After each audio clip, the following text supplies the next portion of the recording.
नमो अरिहंताणं, नमो सिद्धाणं, नमो आयरीयाणं, नमो वज्रायाणं, नमो सव्यसाहूनं।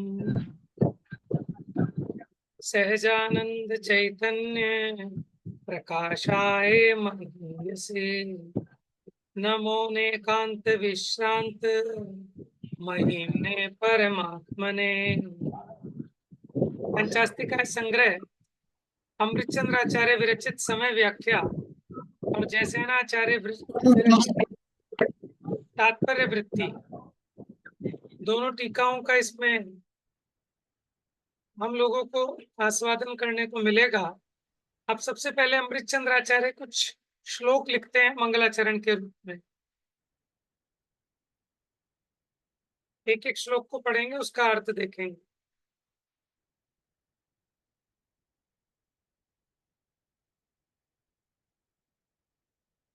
सबसे पहले कहते हैं सहजानंद चैतन्य प्रकाशाय महीयसे। जो सहज आनंद और चैतन्य प्रकाश से महान है।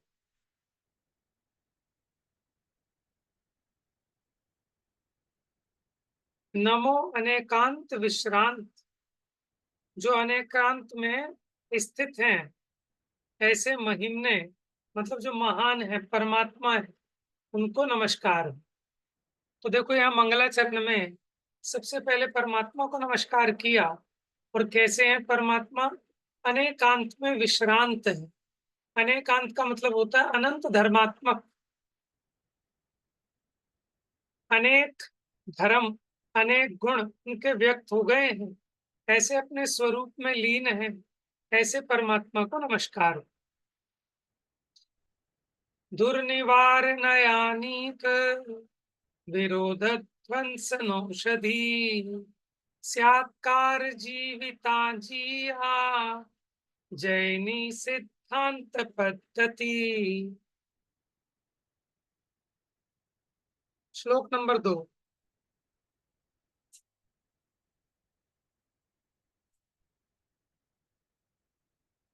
अब इसमें जिनवाणी को याद किया है। दुर्निवार है, नया नीक विरोध, ये जो नयों के समूह में जो विरोध है और जिसको मिटाना बड़ा कठिन है। विरोध ध्वंसन औषधि, उस विरोध को दूर करने के लिए जो औषधि के समान है। स्यात्कार जीविता, माने स्यात्कार माने स्यादवाद, जिसका जीवन है। जियात जैनी सिद्धांत पद्धति, ऐसी जैनेन्द्र भगवान की जो सिद्धांत पद्धति है, माने जो दिव्य ध्वनि कैसी है? स्यात्कारमयी है। स्यात्कार माने अपेक्षा से कथन करने वाले, स्यात माने कथनचित, ठीक है, कार माने उसका चिन्ह। तो जो स्यात चिन्ह से सुशोभित है, ऐसी जिनेन्द्र भगवान की सिद्धांत पद्धति और जो परस्पर नयों का विरोध दिखाई देता है, उस विरोध को दूर करने के लिए औषधि के समान है। तो वो जयवंत वर्ती। किसी को कहो आत्मा नित्य भी है, अनित्य भी है, तो इसको समझना और समझाना बड़ा कठिन है। लेकिन एक स्यादवाद ऐसा है कि जिसके द्वारा ऐसे कठिन जटिल वस्तु स्वरूप को भी सुगम्य और सुबोध बना दिया जाता है।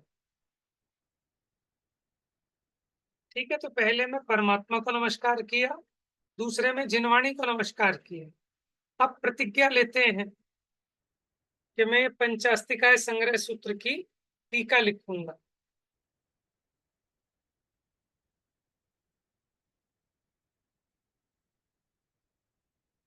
सम्यक ज्ञानामल ज्योतिर जननी द्विनयाश्रया अथातः समय व्याख्या संक्षेपेणाभिधीयते।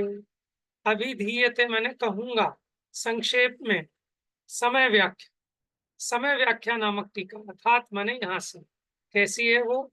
सम्यक ज्ञान अमल ज्योतिर्जननी, सम्यक ज्ञान रूपी निर्मल ज्योति को उत्पन्न करने वाली। और कैसी है? द्विनयाश्रया, दो नयों के आश्रय से निरूपण करती है। निश्चय नय और व्यवहार नय, अथवा द्रव्यार्थिक नय और पर्यायार्थिक। पंचास्तिकाय षड द्रव्य प्रकारेण प्ररूपणम् पूर्वं मूल पदार्थानां नीह सूत्रकृता कृतम्। तो यहाँ क्या कहेंगे? पंचास्तिकाय षट द्रव्य, इनके प्रकारों का प्ररूपण करेंगे।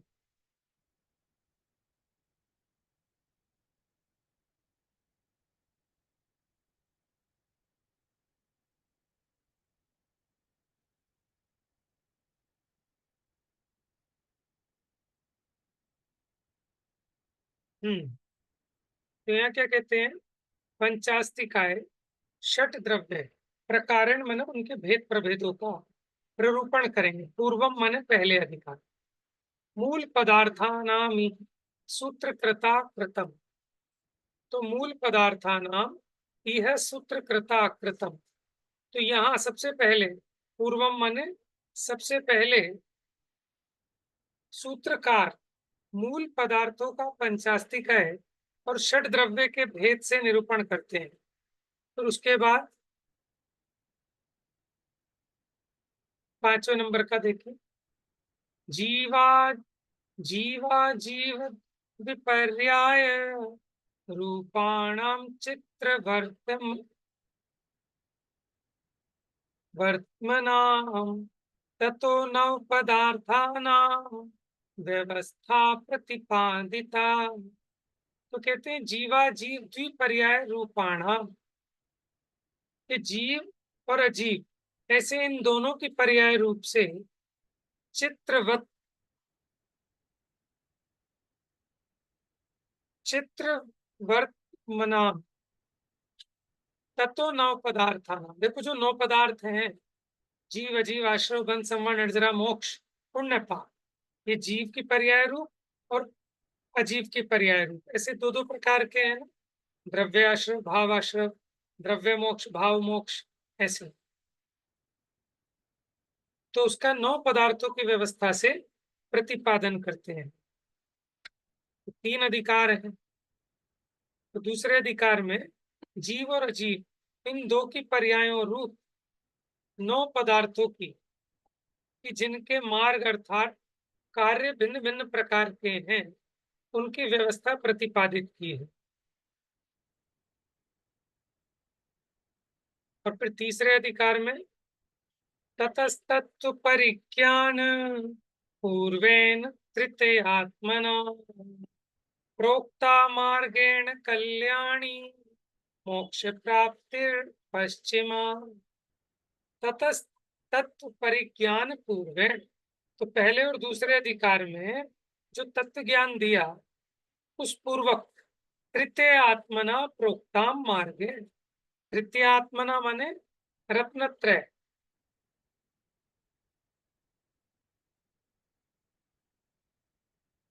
ठीक है, त्रयात्मक मार्ग से, सम्यक दर्शन ज्ञान चारित्रात्मक मार्ग से, मार्गेण मार्ग से, कल्याणी मोक्ष प्राप्तिर पश्चिम, पश्चिम माने पीछे बाद में। तो ऐसे सम्यक दर्शन सम्यक ज्ञान सम्यक चारित्र तृतीयात्मक मार्ग से कल्याणमयी मोक्ष की प्राप्ति का कथन करेंगे। ठीक है, तो 3 अधिकारों के माध्यम से। आपने क्या बताया? आपने पश्चिमा माने पीछे बाद में, मत, मतलब इसका क्या मतलब हुआ? पश्चात। पूर्व माने पहले, पश्चिम माने बाद में।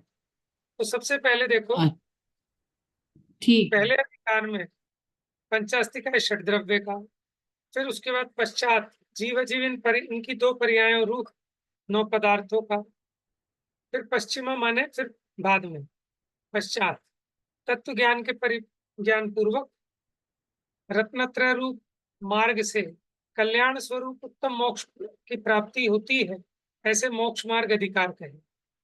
अब ये सूत्रावतार होता है। पहला सूत्र, ये सूत्र माने देखो द्वादशांग का एक भेद है सूत्र। तो कुंद आचार्य को भी अपनी गुरु परंपरा से कुछ सूत्र आदि संबंधी कुछ ज्ञान प्राप्त हुआ था, उसका कुछ अंशों का। तो इसलिए यहाँ कुंद आचार्य पहला सूत्र यानी पहली गाथा मंगलाचरण। चलिए, इंद इंद सदवंदियाणम तिहुआण तिहुआण हित मधुर विसद वक्ताणम अंतातीत गुणाणम नमो जिणाणम जिद भवा नमो जिणाणम जिद भवाणम। तो इंद सदवंदियाणम, इंद माने इंद्र, सद माने शत, 100 इंद्र, वंदियाणम क्या उनके द्वारा जो वंदित है, 100 इंद्रों के द्वारा जो वंदित है। तिहु अण यानी त्रिभुवन, हित माने त्रिभुवन के हितरूप, मधुर विशद माने स्पष्ट, वक्ताणम के वाक्य वचन, और कैसे अंतातीत गुणाणम कि जिनके गुणों का अंत नहीं है, जिनके गुण अनंत हैं। ऐसे नमो जिनाणम, ऐसे जिनेन्द्र को जिद भवान माने अपने भव को जीतने के लिए, अथवा जिन्होंने भव को जीता है, ऐसे उन जिनेन्द्र भगवान को नमस्कार करें।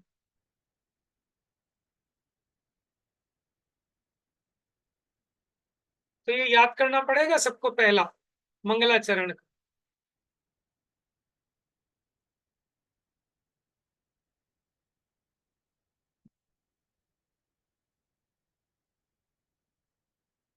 हाँ जी, इसका हिंदी पद्यानुवाद किया है पंडित अभय कुमार जी शास्त्री ने। शतेन्द्रो से वंदित त्रिभुवन हित कर निर्मल मधुर वचन, गुण अनंतमय भव विजयी जिन राज चरण में करूं नमन। ठीक है, अब यहाँ टीका में देखेंगे हम, और टीका हम दोनों देखेंगे, तो इसका अच्छे से आपको समझ में आएगा विस्तार पूर्वक।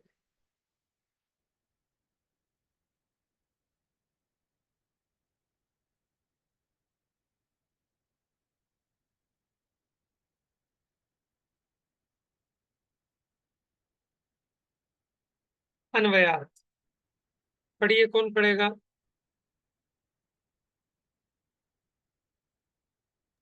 मैं पढ़ू भैया? पढ़िए पढ़िए।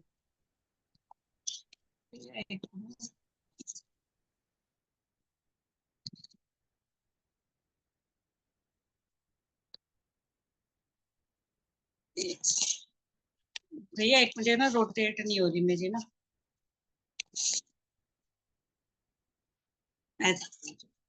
अन्वयार्थ। इंद्र शत वंदितेभ्यः, 200 इंद्रों से वंदित हैं। त्रिभुवन हित मधुर विशद वाक्यभ्यः, 3 लोक को हित कर, मधुर एवं विषाद यानी निर्मल और स्पष्ट जिनकी वाणी है। अनंत अंतातीत गुणेभ्यः, अनंत गुण जिनके वर्तते हैं। और जितभवेभ्यः, जिन्होंने भव पर विजय प्राप्त की है। जिनेभ्यः, उन जिनों को नमः नमस्कार हो। देखिए अर्थ ये सबको समझ संस्कृत में वाली आया व्याख्या होगा, पढ़नी? सरल अर्थ है। ठीक है, यहाँ देखो संस्कृत से भी हिंदी किया है। इंद्र शत वंदितेभ्य, शत माने 100 इंद्रों से वंदित है। ठीक है, 100 इंद्र कैसे हैं अभी बताएंगे आपको।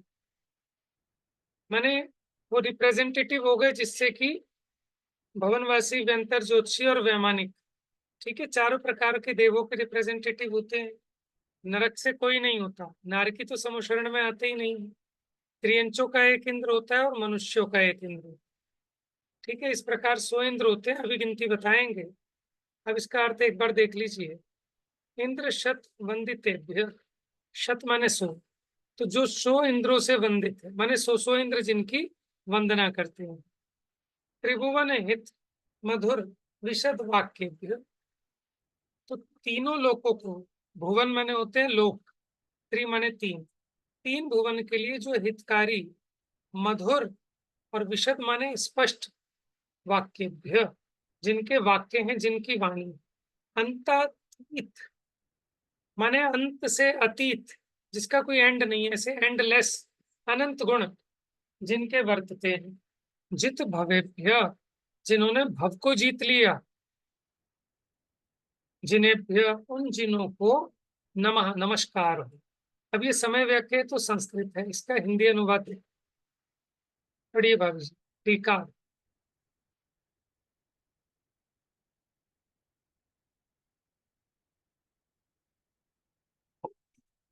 पढ़िए भाभी जी टीकार्थ।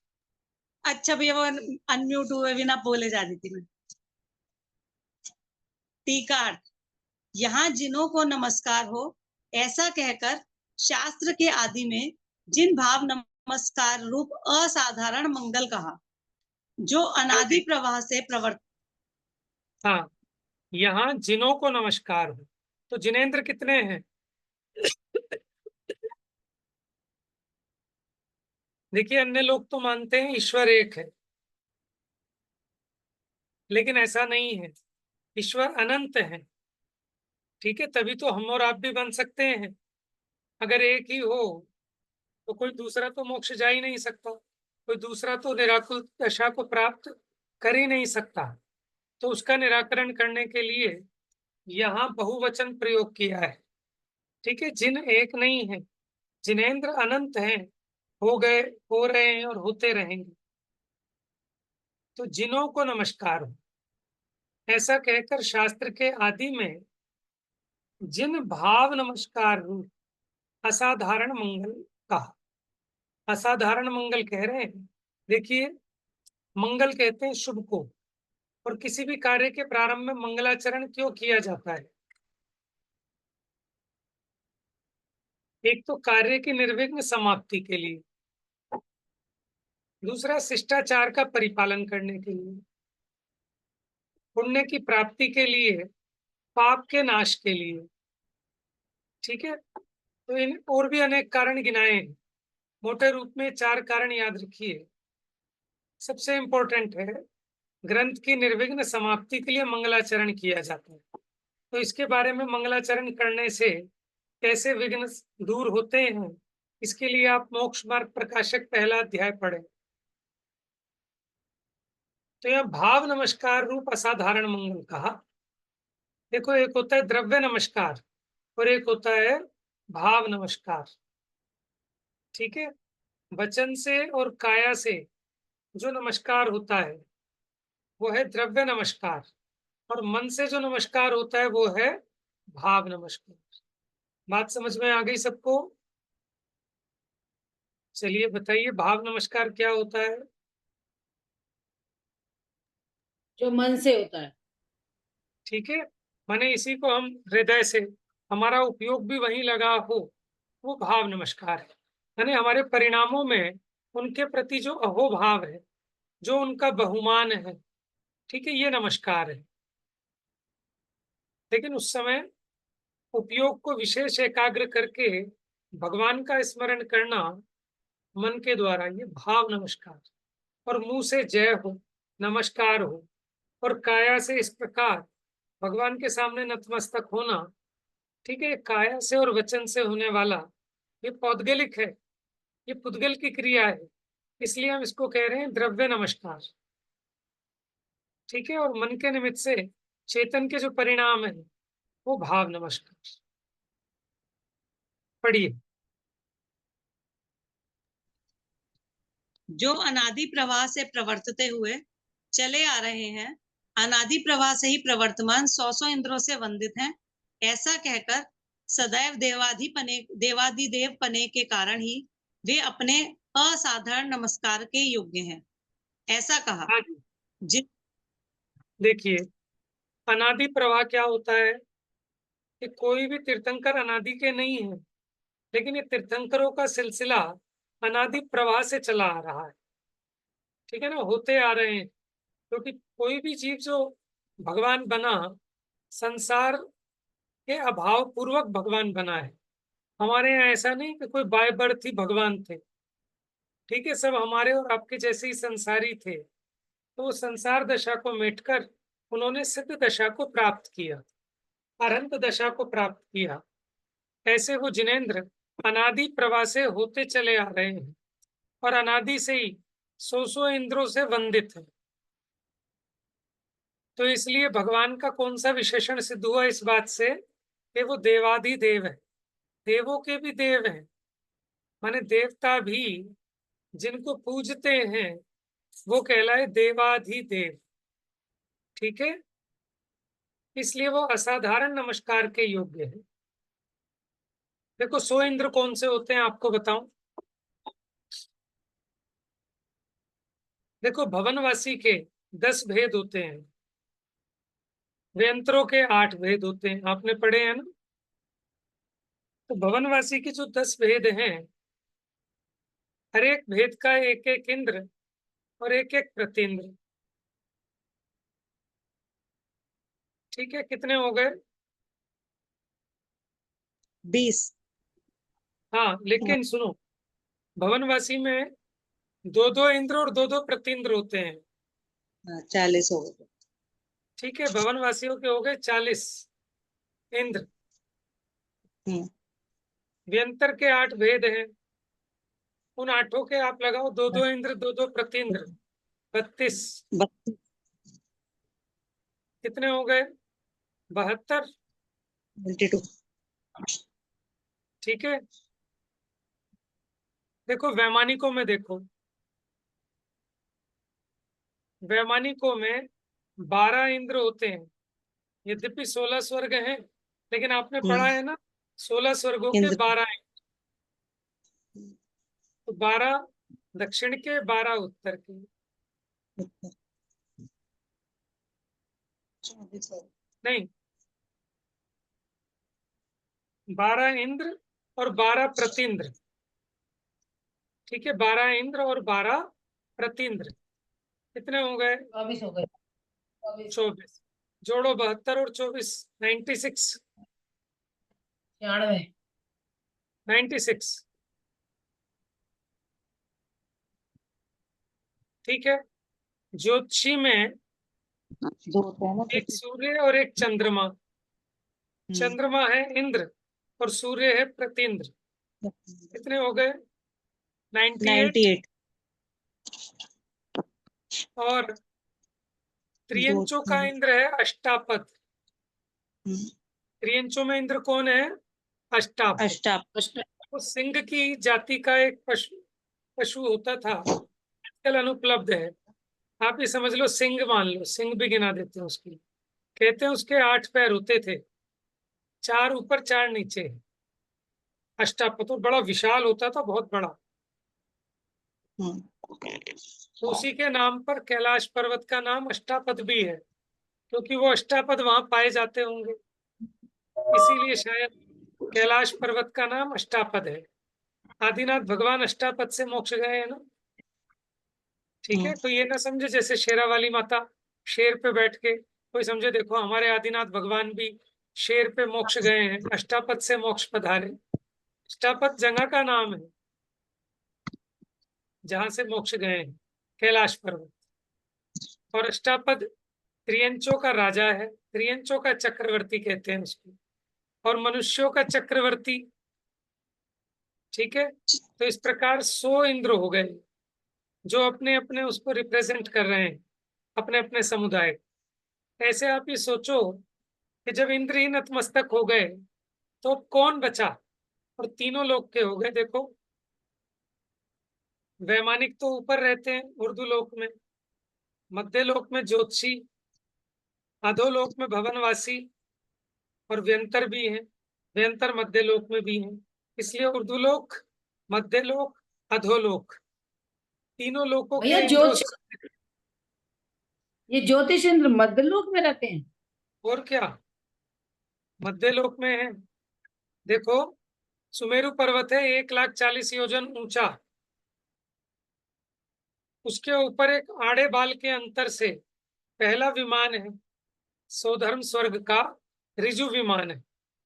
तो 1,40,000 योजन सुमेरु तक, वहां तक का ये मध्यलोक माना जाता है। पहले स्वर्ग से उर्दू लोक प्रारंभ होता है। ठीक है, और ये जो सूरज चांद अधिक हैं, ये लगभग 800 योजन की ऊंचाई पर है। तो 1,40,000 योजन में से 800 योजन ऐसे हो गए जैसे पांव में घुंघरू। सुमेरु पर्वत के पांव में घुंघरू के समान ये परिक्रमा करते हैं, ऐसे नीचे नीचे। समझ में है? जैसे देखो सुमेरु पर्वत है, तो बिल्कुल इसके यहाँ नीचे नीचे ऐसे, क्योंकि 800 योजन तो इतना ही होगा ना, आप 1000 योजन मान लो, और सुमेरु पर्वत है 1,00,000 योजन का। तो मध्यलोक में हुए ना सूर्य चंद्रमा के विमान।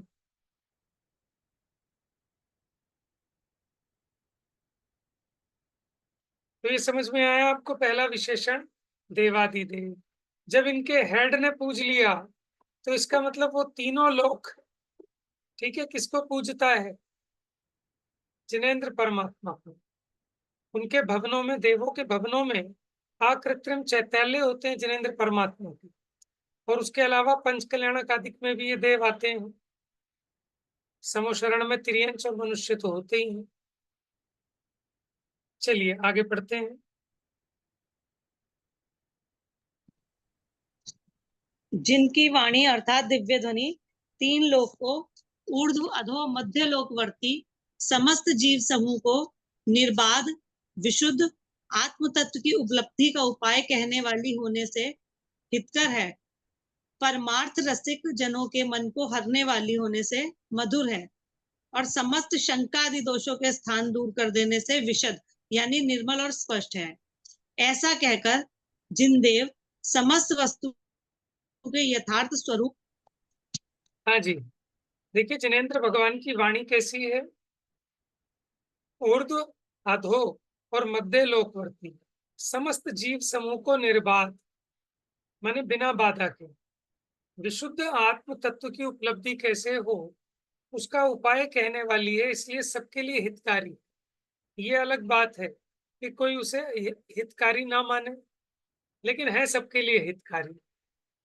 ठीक है ना? जैसे क्षमा भाव, तो क्षमा किसके लिए हितकारी नहीं है? सभी के लिए हितकारी है। और देखो मधुर, परमार्थ रसिक जनों के मन को हरने वाली है। ये जो परमार्थ के रसिया हैं, उनके मन का हरण करने वाली है, मन को जीतने वाली है, इसलिए मधुर है।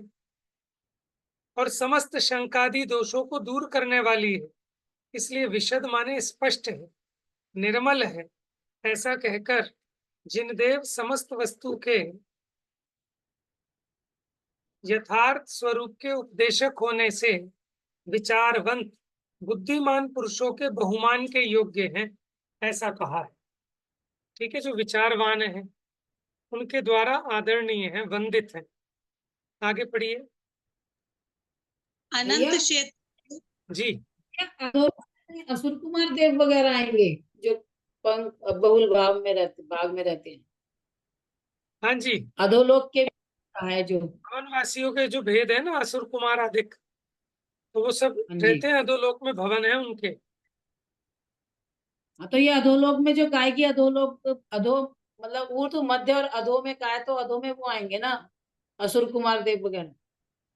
भवनवासी के सारे भेद अधोलोक में आएंगे। देखो दो पाथड़े हैं ठीक है। उसके, पहला खर भाग, पंख भाग और अबहुल भाग। ठीक है, खर और पंख में व्यंतर और भवनवासियों के भवन है। ठीक है, खर भाग में भी और पंख भाग में भी। खाली असुर कुमार के ही नहीं, सबके हैं। वो तो आपको बताया, असुर कुमार के दूसरे वाले में है पंख भाग में, बाकी सबके खर भाग में है। ठीक है, ऐसे ही व्यंत्रों में कौन है राक्षस?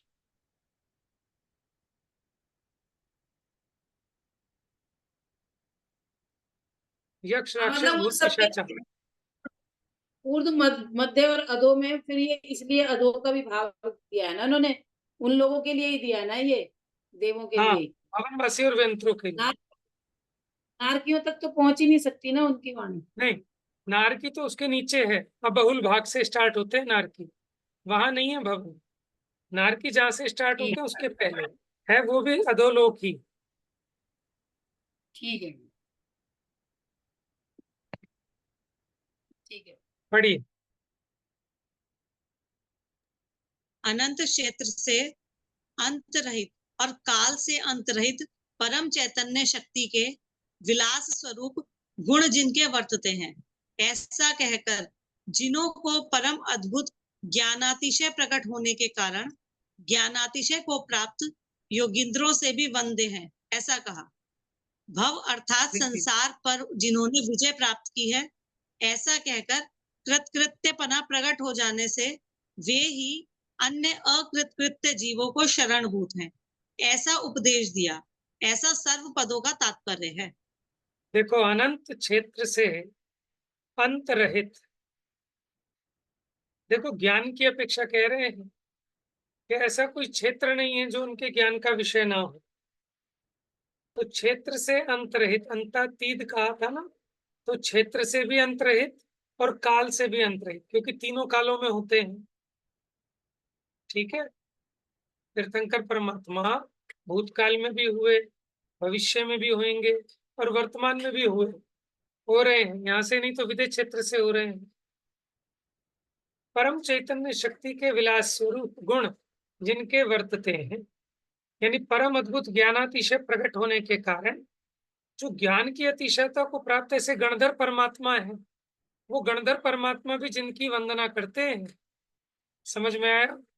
द्वादशांग के ज्ञाता गणधर परमात्मा, ठीक है, उनसे बड़ा कोई ज्ञानी नहीं होता पृथ्वी पर, और वो भी जिनकी वंदना स्तुति करते हैं, ऐसे वो तीर्थंकर परमात्मा, ठीक है, उनको कितना ज्ञानातिशय प्रकट है। भव पर यानी संसार पर जिन्होंने विजय प्राप्त की है, मैंने अपने मोह राग द्वेष का अभाव कर दिया, इसलिए कृतकृत्य हो गए। कृतकृत्य का मतलब क्या होता है? जिसने करने योग्य सब कुछ कर लिया, कुछ भी करना बाकी नहीं रहा। तो बाकी जो लोग हैं अकृत कृत्य जीव, उनको वे शरणभूत हैं, जिन्होंने अपना काम निपटा लिया। ठीक है, पर जिनका काम नहीं निपटा वो उनकी हेल्प लेते हैं ना। तो जो स्वयं मुक्त हो गए, कृतकृत्य हो गए, अन्य जीवों को शरणभूत है। तो इतना आपको समझ में आया? कठिन तो नहीं है भैया ना? मुझे एक ये समझ नहीं आया भैया, अनंत क्षेत्र से अंत रहित, ये नहीं समझ आया। अनंत क्षेत्र से अंत रहित। अनंत, अनंत, अनंत, अनंत का अर्थ कर रहे हैं यहाँ, या तो कोमा आना चाहिए था, सेमीकोलन आना, डैश आना चाहिए था। तो अनंत के दो अर्थ किए, क्षेत्र की अपेक्षा अनंत और काल की अपेक्षा अनंत। अब समझ आ गया, ठीक है, कॉमा या हैश आ गया। हाँ। अब क्योंकि मुझे जैसे ये बात समझ में नहीं आई, अनंत क्षेत्र से अंतरहित क्या होता है, ये बात समझ में नहीं आ रही थी, अनंत क्षेत्र से अंतरहित। हाँ, अब आपने क्षेत्र, बताया कि अनंत कॉमा है। चलिए अब ये जैसे आचार्य की टीका कर लेंगे, अगर आपका कोई प्रश्न है तो आप पूछ सकते हैं, 2 मिनट है। जो पहली गाथा हमने पढ़ी है, फिर दोबारा उस गाथा को पढ़ लेते हैं एक बार।